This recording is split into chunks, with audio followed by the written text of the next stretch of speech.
We can't vote for either one, so we're thinking seriously of voting for you. But keep in mind, Biden has to make his case. If he doesn't make the case, he doesn't own votes. He's got to earn those votes. Exactly. That is a perfect point. Welcome back to my channel. I actually recorded a lot of videos last week. However, I think I really did not want to edit them. Or actually, I know I really didn't want to edit them. There was just so much to do, especially after my first video, which was essentially just talking about the news. But I think I prefer doing reaction videos. So I'm going to have another one for you today, but it's a little bit different. It's not a reaction to a reaction. It is a reaction all of my own. I think that it's really important to start really looking at third-party candidates within the US for president this year, because Biden is just not an option and Trump was never an option. Okay? There is no lesser of two evils. One is a genocidal maniac and the other one is a megalomaniac. So, no. So we're going to be looking at two candidates. We're going to be looking at Cornel West, who I believe has the most developed platform, at least that I can see, and Jill Stein, who a lot of Palestinian people are very much interested in. She did more recently start her campaign, and actually 7 months ago, she endorsed Cornel West to run. I don't really know what happened. I believe that initially Cornel West was running for the People's Party, then he was running for the Green Party, and then now I think he's just running as an independent. I don't think that there is a party that he's necessarily running with, and now Jill Stein is running with the Green Party. But we're going to look at them. We're going to see an interview from each of them to see what they're standing for, what they can offer America, and what the future of the American empire could look like under their presidency. So let's go. We're going to start with Cornel West because I think he has the most developed platform, and then we'll go to Jill Stein. Cornel West, welcome to Hard Talk. Well, thank you so very much, and it's always a blessing to be in conversation with you, my brother. Well, it is great to talk to you. Now, America and the world, they know you as a philosopher, an academic, a writer, a civil rights activist, but right now, you are running to be President of the United States of America. Why should Americans take your presidential bid seriously? You know, my calling is still the same, though, which is trying to tell the truth. The condition of truth is to allow suffering to speak. So I'm trying to be true to the suffering and the resilience of poor and working people of all colors, and to seek justice, to make sure that everyone's treated fairly and justly. But keep in mind, my brother, that my campaign is just a moment in a movement. It's just a wave in an ocean of a great tradition of a black people who produce love warriors in the face of hatred and freedom fighters in the face of terror. And it's the spillover of that rich tradition into American electoral politics. Electoral politics has been so much legalized bribery and normalized corruption. It's a decadent terrain. Let's just be very honest about it. Colonized by big money, big lobbies, benefactors, donors, and so forth. Unlike England, we don't have campaign financing. No, but if you move on to finance, there is a mechanics to running for president. It Yes. takes an awful lot of money. It That's takes true. machinery, an organization. I'm looking at you today and thinking, you have none of that. Oh no, I don't have the big money. We got organized people, big spirit, tenacity, courage, vision. That's what we have. He does That's have a lot, vision. but you still oftentimes And feel as people. if you're financially broke, like as broke as the Ten Commandments financially, but rich in vision and struggle and courage. So where do you think you can mine support and votes across this great big nation? Well, in the American Empire, we've got roughly nearly 40% of our fellow citizens who do not vote at all. 38.5%. That's true. Significant focus on that. It used to be like 45 or something like that. And when you really look, they're disproportionately poor and working class. Right, but with respect, most of that 40% have no interest in politics and I dare say But- have no idea that you're running for Well, president. no, I've gone to it. I've been. I wouldn't say that they have no interest in politics. I think that that's a terrible way to describe people that are disaffected with politics. They feel that the candidates don't represent their politics and don't help them at the end. So maybe that's the reason why they're not voting, because there's not been good options. And actually, a lot of people this time around, they're like, I really hate American politics. I don't like who's probably going to win, you know, Trump or Biden. And they're like, what's the point of even voting? Even if we vote for a third party candidate, how is that even going to change? Because we still have to contend against the people in the Senate, in Congress. In order for us to really actualize our desires as the people, we would have to pretty much change every person in office now on a federal level. I mean, and really on a state level too. Like, everybody is a Democrat or a Republican, and neither of those parties even present ideas that the majority of Americans want. That's not even being tabled. I mean, what the heck? I'm going to a lot of different places with people who haven't been registered, being registered now. And as you know, we've already got Alaska, we got Oregon, we've got a number of states lined up. Yeah, well, there's 50 states in the union, and you're only on the ballot in 2 right now. We got 2. Ew, and this we got guy's Nebraska very in the aggressive. making. We've got South Carolina in the making. We should be on about 15 because there's low-hanging fruits.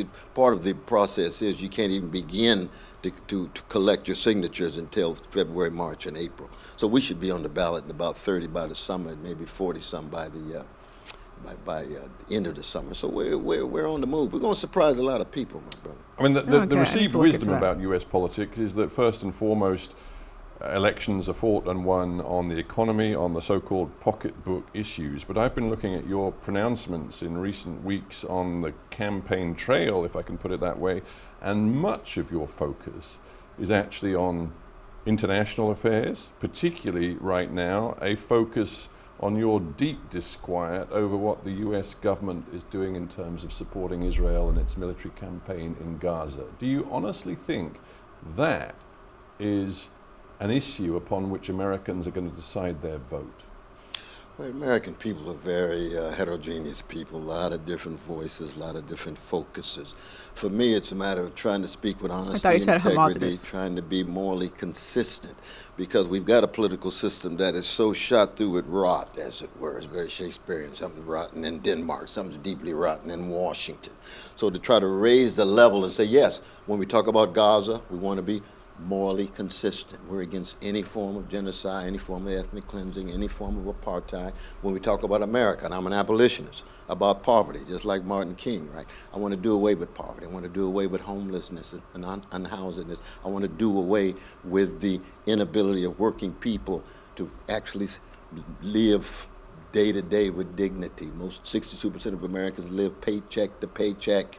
3 individuals have wealth equivalent to 160 million fellow citizens. That's a grotesque wealth inequality that's beyond description. Well, those half of statistics Americans. you've just given me on what's happening in this country Yes. and the inequalities that are evident in this country brings me back to the question, is your current focus on Israel, on Gaza, going to yield votes? And if it is, who are you really pitching this at? Are you thinking that this... What is wrong with this guy?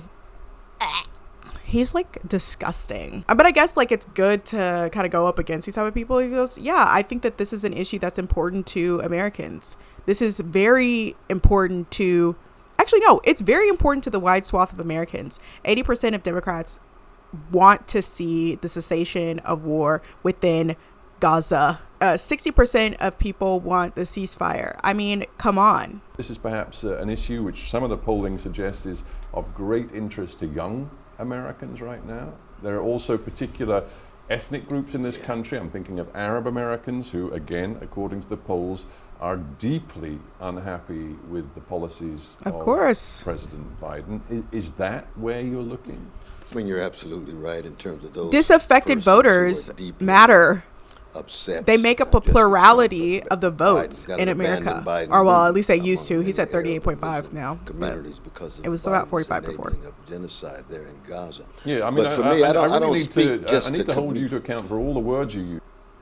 Among many Arab Arab and Muslim communities because of Biden's enabling of genocide there in Gaza. Yeah, I mean, but for me, I really don't need speak just I need to hold you to account for all the words you use. Absolutely. You Okay, child. Biden's an enabler of genocide. He absolutely. is. He is. He would refute Absolutely. that, just as the Israelis absolutely refute with outrage the whole concept of Exactly. genocide. But It's on the more than BBC. that, you've But I'm not a also- moral relativist. Yeah. Somebody's right and somebody's wrong about this thing, right? And we have to make a choice in that regard. When war crimes are committed, I don't care who commits. The American army commit war crimes. The British troops can commit war crimes. Hamas can commit war crimes. The Israeli Defense Forces can. A war crime is a war crime, and when it moves toward crimes of humanity and genocide, human beings are suffering, and you have to speak honestly. It's not a question of just speaking to one constituency. You see, I'm not a Machiavellian politician obsessed with just interest groups. I'm concerned with vision. I'm concerned with morality. I'm concerned That with matters. political courage. This is statesmanship. This is not garden variety of political calculation, you see. And so when it comes to that, we'd have to debate. It'd be interesting to have a debate with Biden. Let me tell you why I think you are a war criminal. I'm not talking about you out of your name. He's not just a war criminal. He's a You are warmonger. making these kinds of actions. He said about Iran. Iran supplies these various proxies. They're responsible. United States supplies, UK supplies, Israeli Defense Forces, and it generates this kind of suffering. They have to be responsible. But we have to make sure we don't fall in any pits of anti-Jewish hatred or anti-Iranian hatred or anti-American hatred. I am a revolutionary Christian running for politics. Does it bother you that many Jewish groups in this country, when they hear the word genocide thrown at the government of Israel, they do believe there's an undercurrent of anti-Semitism to that? Well, I fight. I think any that current some of people do that. anti-Jewish hatred, just like I fight any current of anti-white hatred, anti-black hatred, anti-Irish hatred, or anything else. But when they throw the term around in such a way that they think that they don't have to provide an argument or overlook the evidence or deny the indescribable suffering of our Palestinian this would be brothers a and great- sisters. As a white person, I just imagine him talking about black on black crime. He's white. Don't forget, let's not get it twisted. At the end of the day, I'm still black. So when I see this and he's bringing up this issue, he could easily say, oh, what about black on black crime? And then, of course, you can say, first and foremost, crime is a symptom of poverty. First and foremost, it is one of the most prevalent traumas that people experience, and something that the majority of the future generations are going to suffer through if we continue with the wealthiest among us owning a disproportionately large sum of the available capital on here. Not just owning, but controlling. Crime is a symptom of the problem and a system that does not serve its citizens. That system is capitalism. Bitch, I should run for fucking president. No, just kidding. I'm not good at a popularity contest, though people really like me, but no. If I just look at what has happened since then, it looks like chaos. You've been through 3 party affiliations. You started out representing the People's Party. Then you decided you were going to have the Green nomination for president, the That's Green right. Party. Then you abandoned that. Now you've set up a new party, Justice for All, which you say is going to have a nomination process, and you are going to lead that party into the election. You've said, you know what, don't expect me to be predictable. Politics is like jazz. Yeah, that's right.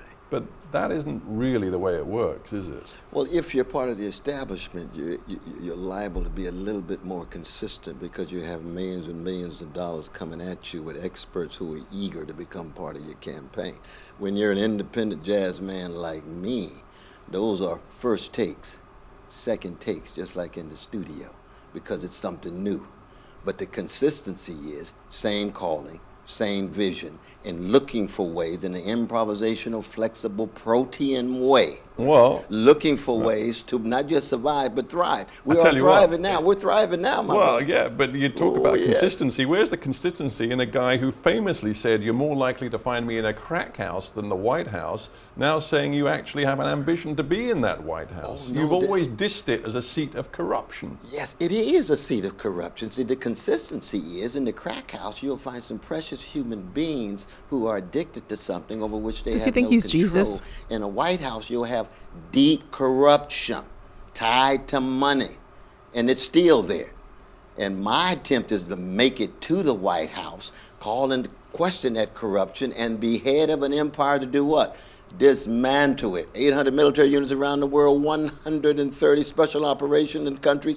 America doesn't need to be an empire. We need to be a nation among nations, dignified nation among nations. So you're right. That's the consistency for me. But let's get real, Professor West. Yes, no, but I'm real. I'm real now. Okay, if All you're right. going to be real with me, would Yes. you admit that whatever your ambitions, the likelihood is that the race for the White House is going to be Trump versus Biden? Not and sure. Third-party Not sure. candidates such as yourself are not going to get beyond the single digits in terms of how you perform. So the reality... The Zionists pulling the strings at the BBC want to see him cut out of the race. This is a very hostile, and I guess maybe it's hard talk. Okay, fine, whatever, it's hard talk. But I find it to be very aggressive. It's very interesting, but I feel like the Zionists got to him and they were like, you need to drop out of the race. Like, let's take it. Let's be for real. You ain't gonna win. You ain't even gonna be one of the top contenders because they want to see Biden win. And I think that was a point as to like, where are you gonna get your voters from? is that the impact you may have on the race will not be to be a potential winner of that race, but you Could be a could be spoiler. a determinant between Trump and Biden because of the votes you take away from one of those two. You're, if I may say so, as a leftist, much Spoiler more alert. likely Spoiler to alert. take votes Spoiler from alert. Biden. The pollster John Zogbey See? says every vote West gets is a threat to Joe Biden.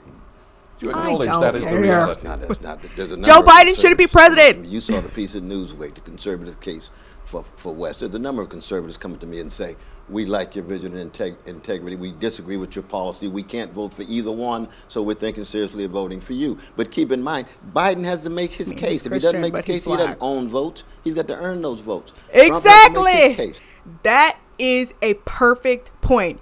He doesn't own the votes. And that's the thing. The Republican Party, the Democratic Party think that they own all the votes. And that anybody that's a third party, or well, not the Republicans, they got their base, and they really do cater to them because it's not that hard to, perpetuate culture wars. But the Dems, they're always on the brink of losing it, as they should, because they're not sticking to the policy. They are literally old school Republicans at this stage. You didn't earn those votes.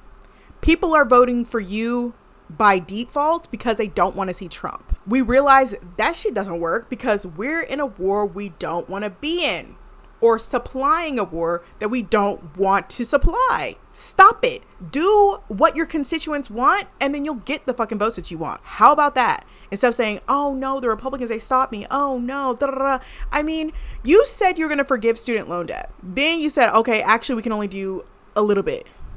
And then you said, actually, sorry, they found it to be unconstitutional. I mean, there was people that said that that's because he went about it the wrong way. Just like he forgave the PPP loans, he could have forgiven this too. Let's not forget, and I won't. But most importantly for me, the point is, I'm not even sure Biden's going to end up being the candidate. I think he's going to have an LBJ moment and pull out. He's running out of gas. And for all we know, Trump might be on his way to jail, and both parties will have to move to their B teams. Get her, girl. Right. Get but her, the Jade. impact on- Get her, Jade.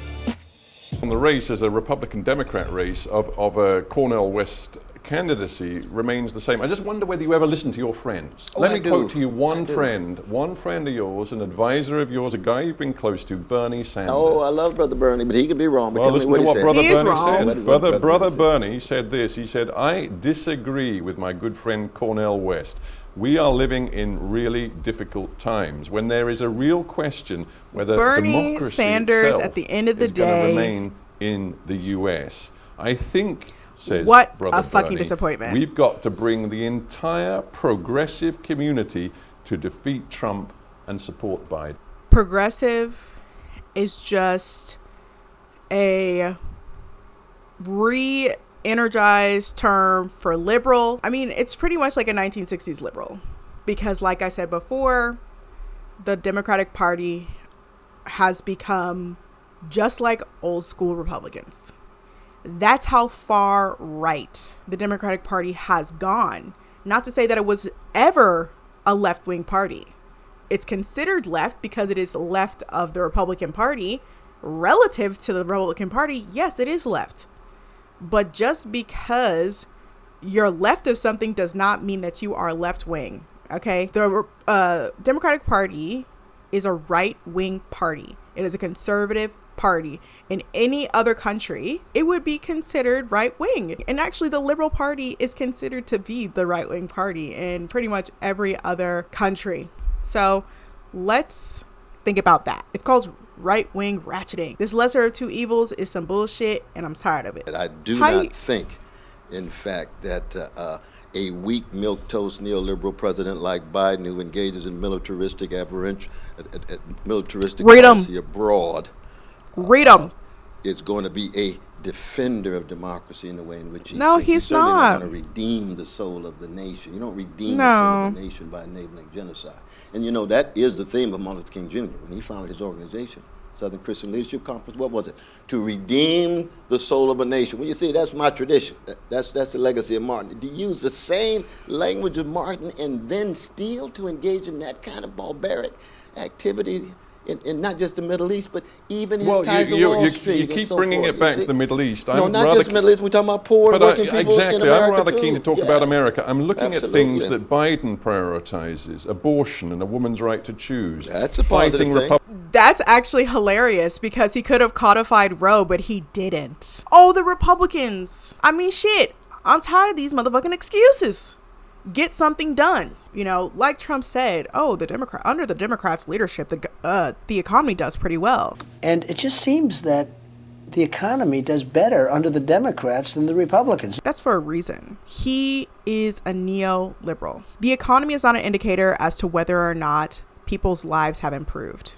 You're talking about the jobs that you created in your presidency, but you shouldn't need to create jobs when people have employment and are able to provide for themselves with one singular job. How many jobs do people have these days? 2. In order for somebody to live, you need to live in a 2-income household. I mean, how many people my age? I'm 31. I'm about to be 32. I'm literally 5 seconds away from being 32 now that I think about it. I live with housemates. How many people my age are living with housemates still? A lot. Unless they live with their partner, and which they're able to share the burden of capitalism. Cost of living is so high. I mean, it costs too much to live working a 40-hour work week. I'm in a better position than most people. I'm not going to sit here and lie about that. I am in a much better position than most people. But the majority of people I know are struggling to make ends meet. In America, it's damn near impossible, especially as you get older and have more responsibilities. People are postponing having children because they cannot afford them. People are outright deciding not to have children because they cannot afford them. I don't think that having children is like, be all. But considering how expensive it is, where our parents could live off of a 1.5 income household and provide for their family, I think that is a true indicator of how well Americans are doing. They should talk about that in the State of the Union. Republican plans to cut welfare and health care, union rights. Now, these are all Well, he crushed it. He crushed the strike. He crushed issues the and railway workers' principles strike. which you care about Yes. He did. too. If you shaved a few tens of thousands of votes from Biden in a state like Michigan, which is entirely possible. There's the English condescension. Ooh, oh, if you shaved, tens of thousands of votes, that's not like, oh, what you gonna do? Take tens of thousands of votes? Like, that's what Americans would say. It'd be much more louder and animated and theatrical, but a little bit more drama. Razzle dazzle. Particularly given that Michigan is a state where Arab Americans have a significant vote. They do. As we've discussed, they're not happy with Biden's Israel policy. Mm-hmm. If you were to do that, if you were in essence to deliver a state like Michigan Is that the to Trump, carpet? how would you feel if you became Trump's victory? Deliver Michigan to Trump. You see, that if voters make their choices, whether I'm in the race or not, they make the choice based on the case that has been made by whoever's running, Biden, Trump, or what have you. It's not a question of. But you're the- avoiding my question. I get inside your own feelings for a I moment. refuse to view myself just as a parasite on somebody else's But host isn't or an that- afterthought.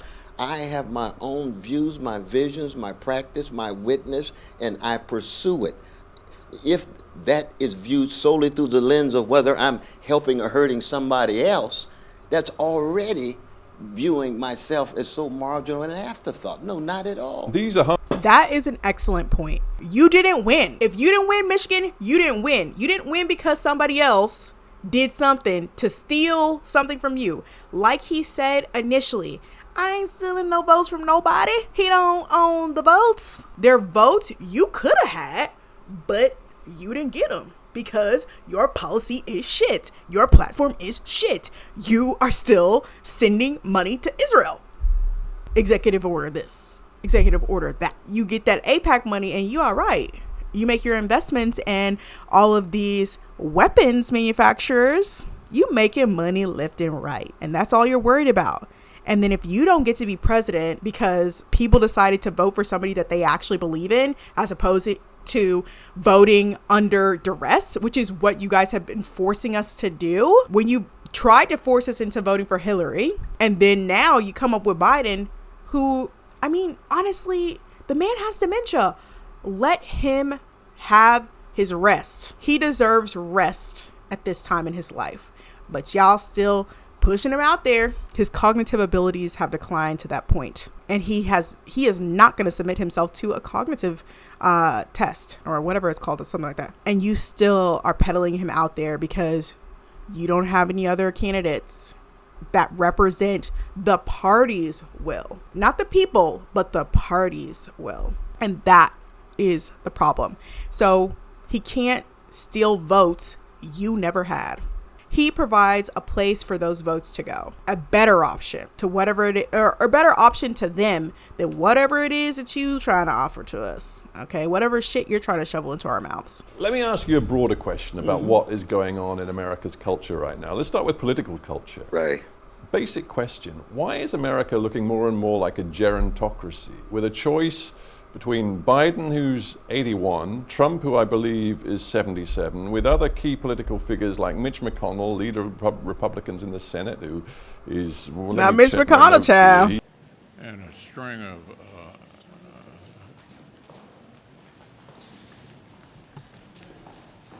Nancy Pelosi, who I spoke to the other day, she was leader of the Democrats in the House. She's 83.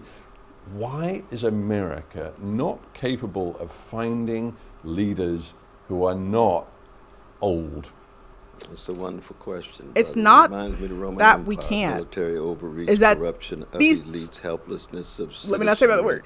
and These an people won't get out the way. oligarchy that makes it difficult Move. for young, fresh voices to be heard to both parties that are captive to Wall Street and Pentagon. If your analysis is right, and if the power structures in the United States of America are so stuck, then what, with all of your experience, is, in your view, the best way to deliver change in this Get out the country? way. You have been an activist Move. for decades. And I think recent I times, think technically you've it's a good watched idea. Occupy Wall Street, you've watched the Me Too movement, you've watched Black Lives Matter, all try to get change through activism on the streets. Does it work? Well, you have does. to bring power and pressure to bear outside of the system to create space inside of the system to create the fundamental transformation you need in the name of poor and working people of all colors. We not have to just here, force the system but to do the things that we around want. It always looks, you remember Margaret Thatcher But talked about it's- Tina. There is no alternative. Tell the people there's only two parties. Capitalist there's no realism. alternative from Wall Street. There's no alternative to Pentagon. There's no alternative Silicon Valley. No, there's a lot of precious human beings down there who are poor and working class who are doing magnificent things and they're feeling helpless. It's very and short. You should helpless. read it. Sometimes they follow neo-fascist Pied Pipers like Trump, and sometimes they actually become resigned and say, all we can do is vote for Biden. Well, the history of the American empire is one of spiritual awakenings. It's of moral revolution. awakenings, political courage. The American on the street, Revolution. and then brought to bear such as to create space within a system that seems to be so tight, so moribund, so corrupt. And we should never lose hope. I'm no optimist at all. I've been a black man in America for 70 years. You have to be an optimist in order to stay alive. Ever. I'm a prisoner. Otherwise, of hope. you'd. I come from a people who've been enslaved 244 years. I'm an on this optimist. land and another 100 years. I'm of a neo-slavery revolutionary and Jim Crow. optimist. And yet what? Here comes Like Michael style, Parenti. smile. Here comes tremendous energy and telling the truth and seeking justice, and then letting the bodies be the color. Enjoy the culinary delight of our bodies. Yeah, And see, well, we I mean, keep the tradition going. That's all extraordinary rhetoric, but I'm not sure I'm any Yeah, it clearer is. about whether you believe that ultimately America will change. He doesn't have a good the way answer for you that. want it to change through. In my opinion, America, in order for younger people to come to power, the old people have to get out of the way. Medical marvels have allowed older people to live longer lives, which is great. However, that doesn't mean that they should stay in power. I think that we should really implement term limits, not just for the president, but also for legislators. That will allow for younger people to participate in lawmaking. Okay? They literally kept Dianne Feinstein in office until she died. And why is that? To keep the neoliberal agenda. There is right-wing ratcheting in the legislature and in the executive branch within the government. However, within the constituency, with the deterioration of the material conditions of people's lives, where it costs too much to live and the rent is too damn high. They can't eat breakfast, lunch, or dinner. Listen, someone's stomach, child's stomach just growled. Did you hear it? Gotta listen like me. Okay, Let's Mr. talk McMillan. about the issue. Mr. People can't afford Mr. to pay their Cuomo, rent. 30 Stop. seconds for you, sir. Rent is too damn high. And student debt is crippling folks. We're moving to the left. How many members of the Gen Z constituency, the millennial constituency, even though I'm a millennial, I don't know, I relate more to Gen Z. It's very weird. But it's because I'm a younger millennial, I guess. I don't know. You don't see me wear no gray. How many of those people identify with being socialists or aren't under that Red Scare propaganda like they used to be? That Red Scare propaganda kind of ended when you can literally Google, what does socialism mean? What does communism mean? I mean, I did that. I was scared. I'm telling you, I was scared to look that shit up. But when I did, I was like, they have lied to me my entire life. It was all a lie. Guys, it was all a lie. She lied. This is what it's all about.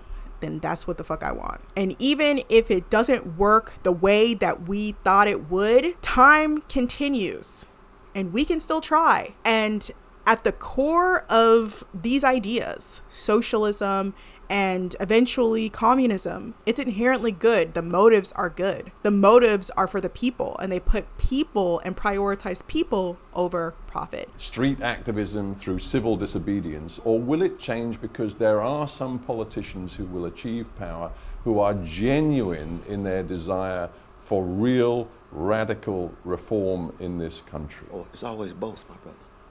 It's always both. I'm going to end with this. I know you'll think this is What an unfair premise, but you are in all likelihood not going to be the next president of the United States. Could That's be. fine. Could be. How worried are you about what the next 10 months could deliver in this country? When I look at Trump, I see Civil War #2. When I look at Biden, I see Boogaloo. World War #3. That's Pharaoh on both sides of the bloody Red Seas. That's the history of me and my people. Look at the Red Sea, you see Pharaoh everywhere, but what do? Here comes Daniel. Here comes David, marginalized, still trying to hold on to truth and justice and integrity and honesty, even when it looks as if the Second Civil War is increasing and the World War III is beginning. You don't cave in, you don't sell out. You can't. How else to live? Cornel West, I'm going to have to stop you there, but I thank you so much for joining me. Not gonna lie, that was some hard talk, child. That was some hard talk. But I think he made some good points. I think, again, He's right to say, like, I mean, it's a gerontocracy. One of my critiques of Cornel West running is that he's old. No offense. And I'm not trying to be ageist, but it would be great to create a space for younger people to assume their roles. It's my time. It's people my age's time to, well, actually I couldn't be president, but because I'm still not 35, but still it's our time to assume leadership positions. God damn it. So get out the way. All right, now let's have a look at his platform, because I think most importantly, we need to know what he really is standing on. Okay, literally. Oh my God, a platform. So for economic justice, I guess we'll start here. So policy pillars for a movement rooted in truth, justice, and love. He has a lot of rhetoric, or uses a lot of rhetoric, but we'll see what he's really talking about. And just so you know, I'm always a critic. I always want things to be better. If they're great ideas, I want to know more detail. And so just keep that in mind when I'm going through these. Okay, so economic justice. Abolish poverty, abolish homelessness, establish federal public banking institutions to fund public infrastructure and green reconstruction, establish a federal universal basic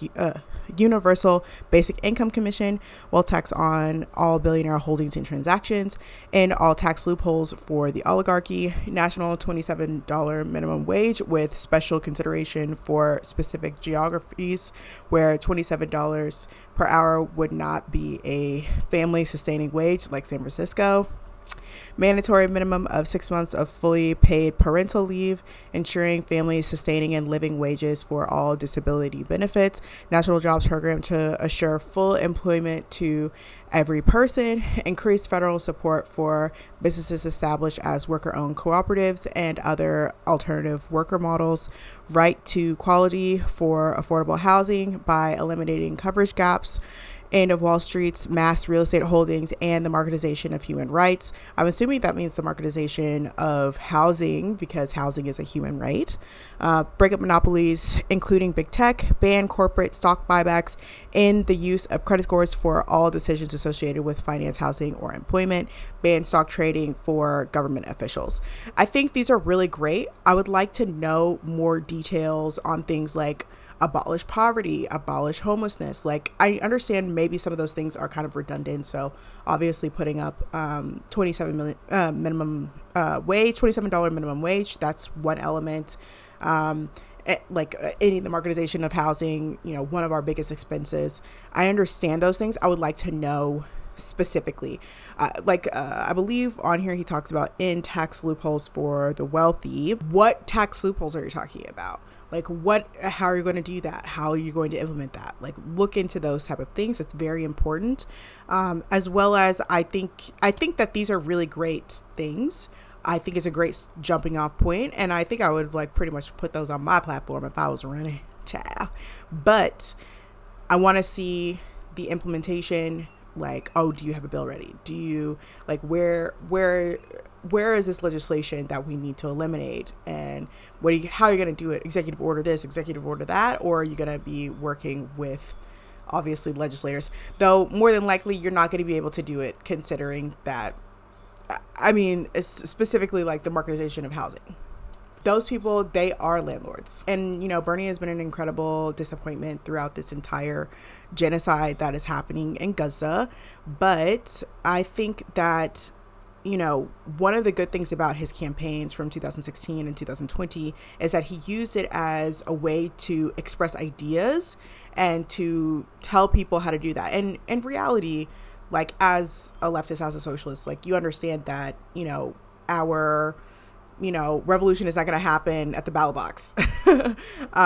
But it's good to have these ideas and to make sure that people know that this is what's happening. This is the government that we are unfortunately forced to vote for. These are our only options. And these are the people that have been sitting in office, and look at how greatly their wealth has increased since they've been in office. Nancy Pelosi being the wealthiest member of Congress. Actually, it's not Nancy Pelosi. It's this guy, Rick Scott. And he out here commas on commas on commas. That's something that needs to be addressed. I like his points. I would like to know more detail. And I would also like to understand the benefits of this the implementation of this, because like the whole thing is he's gonna run, but he will never win because of the powers that be. So it would be interesting to see what it would look like if he were to win and how he would go about doing that, even though we know that's all a wish and a dream. So worker justice. Establish a worker bill of rights that includes the end of right to work states, greater protections for workers who attempt to unionize, requirements for all nonprofit organizations to allow for the unionization of workers in collective bargaining, 1 year limit on contract negotiations if the contract is not completed in 1 year. The demands of the workers will be immediately codified, 33% minimum worker representation for all boards of directors, transform paid family leave to a mandated minimum of 6 months fully paid time off, and all pay discrepancies based on race, gender identity, disability status, etc. Establish a federal commission to institute a 4-day work week, review all U.S. trade agreements, and cancel any provisions that exploit workers domestically and internationally. We looking at you, Nestle. National free pre-K childcare. Again, these are really great. So there are certain things on here that are like right to work. People need to understand what that means. So it's like at will employment, and at will employment and things like that. I believe that's what it is. So you have a right to work, but they have a right to fire your ass. That's essentially what it means. And that's very important for people to understand. In Australia, which is where I live, we have casual workers and we have permanent workers. Unfortunately, there's like a huge casualization, but I'll kind of explain and you'll understand why that's not that great. So permanent workers, they have like a 3-strike rule. There's a lot of protections for permanent workers in the sense that you can't just fire them just for whatever. You have to give them a warning. You have to give them several warnings, three warnings. You have to put in plans for them to do better. It's very difficult to get rid of permanent employees. Whereas with a casual worker, which is essentially the type of work that is in America, especially for hourly wage workers, if they don't need you anymore, or if like they're like, oh, we're just gonna cut down your hours, sorry, we don't really need you anymore, so we're just gonna like let you go. And so because of that, like they can just like fire you because you're not required anymore. There's not as many protections for you. I mean, you do get 25% more in your wages than you would if you're a permanent employee, because you do have that insecurity, which is great. I mean, I'm not gonna lie, that's actually good, but again, you don't have that security that you would have as a permanent employee. So I think finding ways to like, what does that look like? What are the Worker Bill of Rights? I think that's very important to have, and have a little bit more detail on that. So yeah, and like the pay, how much is it going to cost for a free pre-K? Because that's what everybody's like, oh, America's a very conservative place. We need to understand the money element. How much is this going to cost me? But people need to understand as well, like our military costs like $1 trillion a year, damn near, but nobody's asking how much that costs. So everything needs to be, you need to put that money out there and to show you what it is, and especially if you're talking about forming commissions or things like that, like how much is that going to cost us? What's the benefit of that? Like all that type of stuff. So environmental justice, moving beyond the Green New Deal to a global green reconstruction initiative. Again, what's that? Constitutional right to clean air, clean water, and a healthy environment. Looking at you, Michigan, and what you've done to the Black people in Flint. Nationalize the fossil fuel industry. Acknowledge and declare a climate emergency, immediate cessation of all oil and gas leasing projects on federal lands and waters. Absolutely. Federal moratorium on fracking, carbon capture, and direct air capture technologies, geoengineering, and other false climate solutions. The first solution is a reduction in our impact or corporate impact on the environment.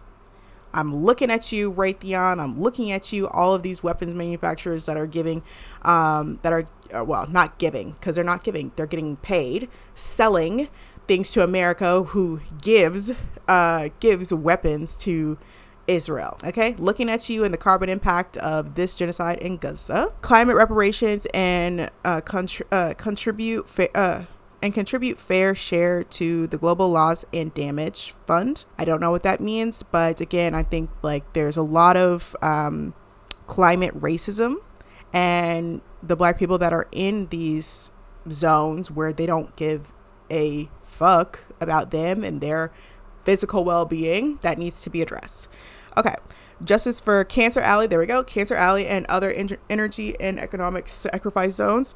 Cancel the Willow Project, the Mountain Valley Pipeline, and all other harmful and unnecessary projects harming people and the planet. Establish a national risk bond program for the fossil fuel and mining industries and associated infrastructure. Codify free, prior, and informed consent for Indigenous people. Again, like I would like to know what these things are. And water privatization, and establish a commission to address and solve the drinking water crisis across the nation. Again, Flint. Rescind the toxic provisions of the so-called Inflation Reduction Act. Again, I think it's very important to really, like, these are specific points that he's put, that they're putting on there. You know, his campaign people are putting on there. Again, you need to really make sure people understand what it is that you're talking about. I don't know all these things. I don't know all these things. I can look it up. I know where to look, but a lot of people, they don't. They're like, oh, what does that look like and how much is that going to cost me? Please explain what that is and do it fast. So yeah, I think that's very important. Health justice. Go beyond Medicare for all towards true health justice. Habeas corpus healthcare, free healthcare for all and all residents of the United States. All residents. That's great. So it's not just like Americans. It's also for residents, and specifically in Australia. I'm a permanent resident. I will be able to apply for my citizenship this year. Here, I am able to get Medicare, which is the universal healthcare system that they have here. And it's really great. I think for all residents, it really would, and he'll talk about immigration later, but I think it's really great to cover the immigrants that are here, regardless of what their status may be. Okay, because at the end of the day, regardless of what it is, and you know, somebody brought it to my attention, there's like, oh, there's economic refugees, and I'm like, that's not like a bad thing. Like that's not just because the reason why they're coming over is because of the economic situation in their home country doesn't mean that they're any less or any more deserving than others. You know, if they cannot afford to live, or there's no work, or whatever it may be, and there's work here, or they are hoping to find work and hoping to find a way to support their families with them or back in their home country by working and contributing to society, I don't think that that's a bad thing. But that's another topic. I just keep on remembering that because of somebody I know. Anyway, what did I say? Codify abortion rights as a constitutional mandate. Remove transgender exclusion limitations for all healthcare policies. Nationalize the healthcare industry, including the pharmaceutical industry, in a medical apartheid, and protect increased rights for people with disabilities, and a war on drugs and associated collateral damage on families and communities. Establish a COVID-19 commission to deliver justice for populations disproportionately impacted by the pandemic. Convene a federal panel of scientists and experts to study the safety and utilization of vaccines for infectious diseases. I hope that's not giving, I mean, of course, like we should, but I don't want this to be giving anti-vaxxer. Please explain. Establish a health bill of rights for disabled people to address and dismantle specific healthcare challenges they face. The way that we take care of our most vulnerable people in society is truly indicative of our society's character, okay? And I think it's very important to understand the limitations. Like for me, I was like, oh, why would you buy? I used to say this, like, why would you buy cut up vegetables? Like they're going to rot faster. They're going to do that. But then I learned that it's because some people, they cannot cut up their vegetables. So buying them like that allows them to be able to eat fresh vegetables or whatever, cooked vegetables, something like that. And so it's very important that we think about these things, because people have been disabled by COVID. People have been disabled by just growing older. That's the nature of life. Our bodies will break down and deteriorate, and we will not be able to use them. So it's very important that we really understand that, because that's how we look after ourselves. And there's nothing that precludes you from becoming disabled at any point. I mean, I know people that completely able-bodied and then randomly, apparently they have some genetic disorder and then they become completely disabled. Like hardly don't have proper full movement of their hand. They've got ALS, they've got whatever, you know? I know, like, just happened to them while they were in college. And their whole life, you know, the rug was like pulled from underneath them. So it's very important that we understand that, because it could happen to anybody at any point. I mean, you could be hit by a car. Okay, so racial justice. Reparations to address the unpaid debt to Black U.S. residents. Directive to complete the reparations process and findings within 2 years so checks can be cut and sent to eligible recipients. This is very interesting because I just imagine there being like a one-drop thing. And I just see a lot of, I don't know what, I just, with reparations, again, I'm not against it. I'm Black, I'm, you know, whatever, but I just want to see how it's going to be implemented. Maybe they'll look at people's census and they'll look at their data, whatever they've submitted their tax returns, to say, have you been identifying for Black for this long? It should be how you identify, because that's the T. Because if you've been identifying as white, if you have been identifying as something else and you've been receiving white privilege or whatever, or the privileges to being white, let's say it like that, then yeah, I don't want people claiming to do this and that and okay? People be pretending. Push Congress to pass a filibuster-proof budget reconciliation for reparations and land back provisions in line with the Civil Liberties Act of 1988.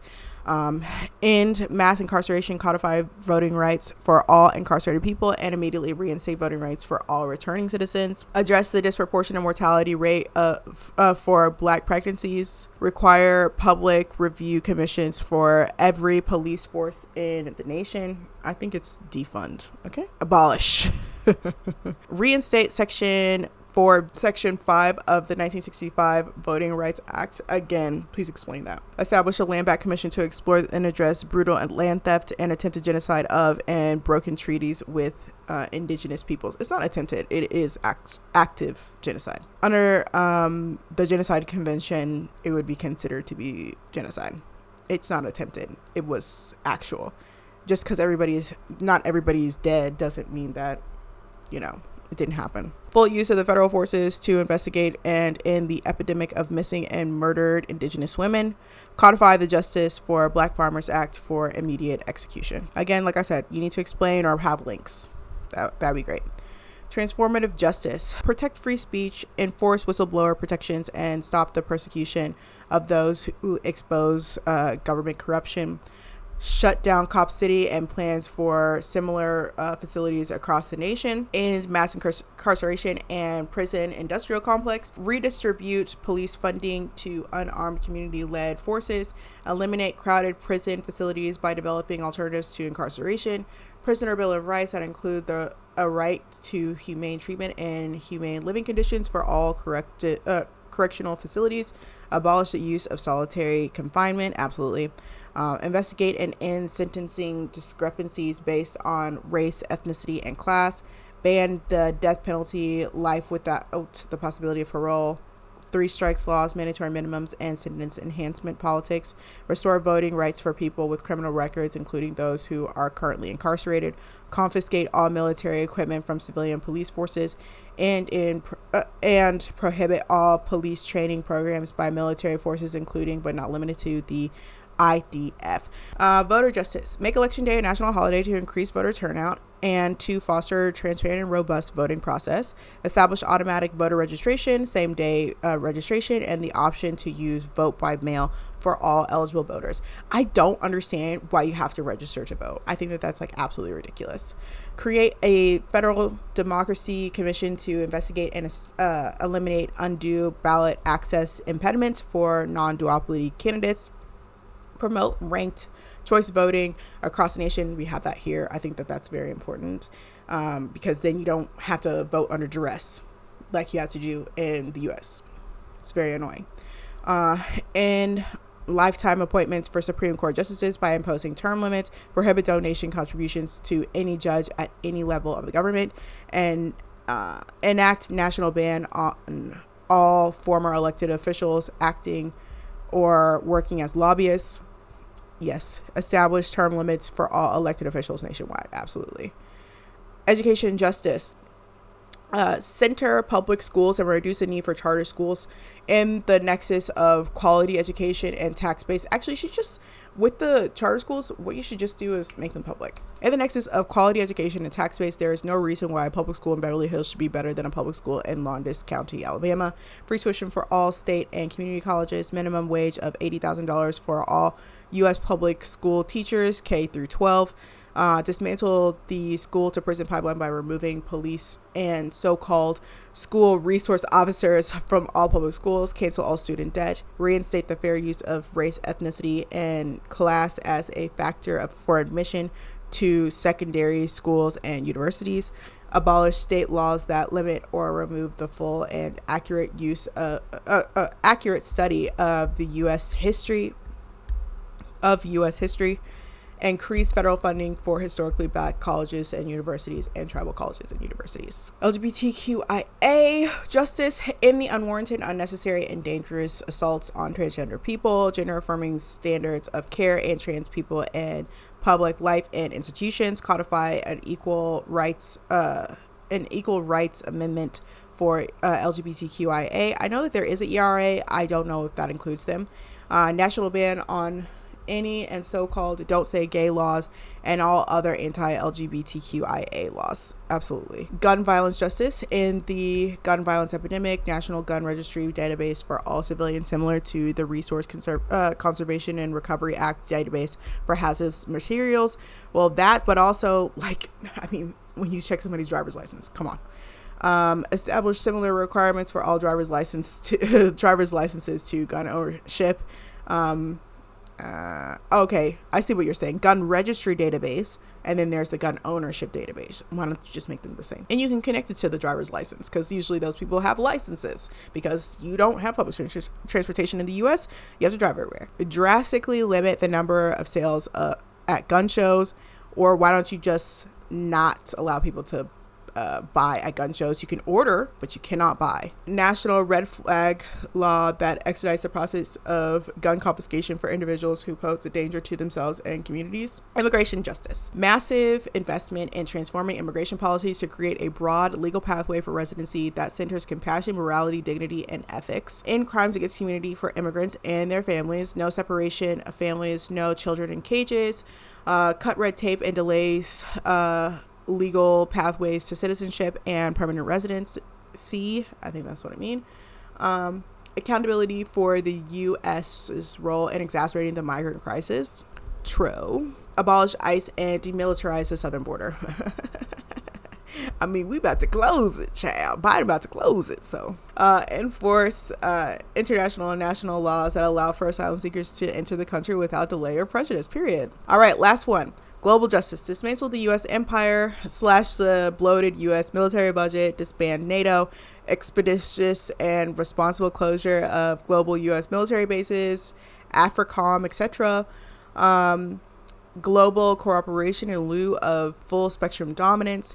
Cease all war funding and weapons to Ukraine and invest in peacemaking. Absolutely. Cease military funding to the state of Israel and Israeli apartheid, the Palestinian people, and press the UN to establish a program for Palestinian dignity and liberation. Cease all military support to nations committing war crimes. So ourselves. It's like that. Truth and Reconciliation Commission for U.S. intervention in Central America, South America, Africa, Asia, and the Cuba embargo and normalized relations by removing the nation from the SSOT list.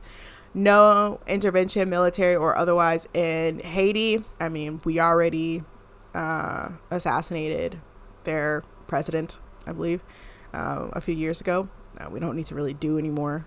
I think it's very interesting. I need to learn more about Haiti and the resources that they have because I don't understand our involvement there apart from racism, because that was the initial goal. We don't want to have another dark nation coming up since they had a revolution and they won. Maybe because if there's like a normalization of like Haiti, then people will be more encouraged to have their own revolutions. I have no clue, but Anyway, cancel all IMF World Bank debts for so-called developing nations, especially nations of the African continent. They're just austerity measures wrapped up in dollars and dollar signs and zeros. In the global patriarchy and associated violence that oppresses women around the world, and stand in solidarity with global women-led movements such as those in Afghanistan and Iran.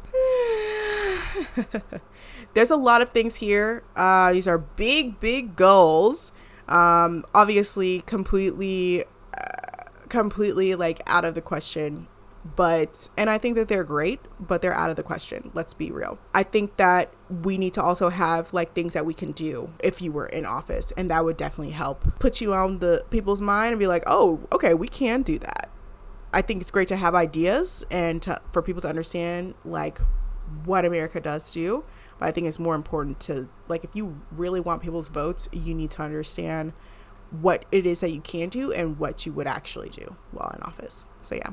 Anyway, I'll leave this video here. I have to go to a doctor's appointment. And so yeah, I will see you guys later. Dentist appointment, not doctor. All right. Bye.